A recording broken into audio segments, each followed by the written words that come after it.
மாண்புமிகு உறுப்பினர் பிச்சாண்டி. மாண்புமிகு பேரவைத் தலைவர் அவர்களே, எனது கீழ்பண்ணாத்தூர் சட்டமன்ற தொகுதியிலே கீழ்பண்ணாத்தூர் பேரூராட்சியிலே ஒரு பேருந்து நிலையம் கட்டுவதற்கு அனுமதி அளித்து அது கட்டப்படுகிறது. அது பாண்டிச்சேரி பெங்களூர் சாலையில் இருக்கக்கூடிய இடம். ஆனால் சிறிதளவுதான் அந்த பஸ் ஸ்டாண்டுடைய அளவு இருக்கிறது. அதற்கு பணம் அதிகம் வேண்டும் என்று கேட்கிறார்கள்.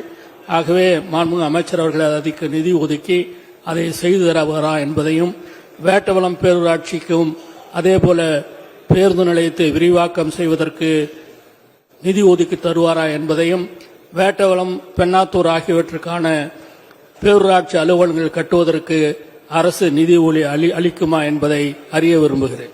மாண்புமிகு அமைச்சர் அவர்கள். மாண்புமிகு பேரவைத் தலைவர் அவர்களே, மொத்தம் 490 பேரூராட்சிகள் இருக்கிறது. இந்த 490 பேரூராட்சிகளிலும் கிட்டத்தட்ட 110 பேரூராட்சிகளில் குடிநீர் திட்டத்திற்காக சராசரியாக 20 கோடி ரூபாய் என்ற அளவிலே பணம் ஒதுக்கப்பட்டது. அதுபோல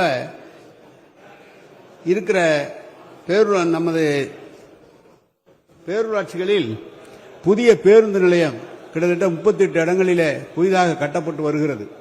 நம்முடைய மாண்புமிகு உறுப்பினர் துணை சபாநாயகர் அவர்கள் அந்த பகுதியில் பேருந்து நிலையம் விரிவாக்குவதற்கு நிலம் குறைவாக இருக்கிறது, அது வேட்டவலத்திலும் குறைவாக இருக்கிறது, ரெண்டையும் விரிவாக்கம் செய்வதற்கு ஏற்பாடு செய்ய முடியுமா என்று கேட்டிருக்கிறார்.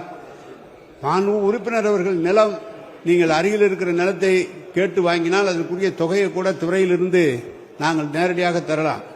நேரடியாக லேண்ட் அக்விசிஷன் என்று போகிற போது நீண்ட கால தாமதமாகிறது. நேரடியாக அவர்களிடம் பேசுகிற போது 100 ரூபாய் என்று சொன்னால் 245 ரூபாய் வரை அவர்கள் கொடுக்கலாம் என்று அரசு சட்டத்தில் இருக்கிறது. எனவே நேரடியாக அருகில் இருக்கிறோடு பேசி அதற்குரிய நிதியை நாங்கள் துறையின் சார்பாக உங்களுக்கு தருகிறோம். எனவே அதை பேசி தந்தால் உடனடியாக விரிவாக்கம் செய்வதற்குரிய திட்டங்களை நாம் செய்யலாம் என்று தெரிவித்துக் கொள்கிறேன்.